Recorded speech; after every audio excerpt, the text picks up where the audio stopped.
मराठा समाजाच्या तरुणींबद्दल नवनाथ वाघमारेंनी संतापजनक विधान केलंय।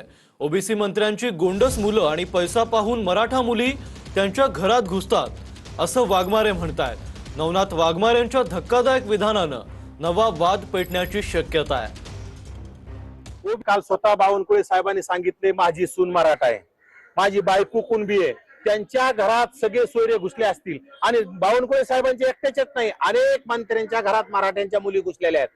म्हणजे ओबीसींच्या मंत्र्यांचे गोंडस मुलं दिसले, ओबीसींच्या मंत्र्याचे सुंदर मुलं दिसले आणि पैसा दिसला की मराठ्यांच्या मुली ओबीसींच्या घरात घुसल्यात। आणि मग जर मराठ्यांच्या मुलीच्या ऐकून जर हे मंत्री जर ओबीसींचा वाटोळा करत असत तर त्यांनी समोर येऊन सांगावं की आम्हाला ओबीसींशी घेणं देणं नाही। वाघमारेंच्या संतापजनक विधानावरून नांदेडमध्ये मराठा महिला आक्रमक झाल्यात। नवनाथ वाघमारे नांदेडमध्ये आल्यास तोंडाला काळं फासणार अशी आक्रमक भूमिका आता मराठा महिलांनी घेतली आहे।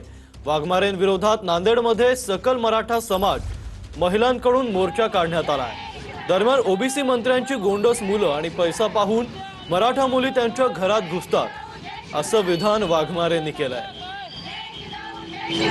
मनोज जरांगे पाटील यांचा कुठेतरी द्वेष करायचा म्हणून राजकारण करणारे नवनाथ वाघमारे यांनी त्यांच्या या वक्तव्यामध्ये पुरुषांच्या मराठा महिलांना खेचून मराठा महिलांबद्दल जे अपमानकारक वक्तव्य केलं त्याच्या निषेधार्थ आज सकल मराठा महिला भगिनींतर्फे या ठिकाणी नवनाथ वाघमारेचा आम्ही या ठिकाणी निषेध करतो।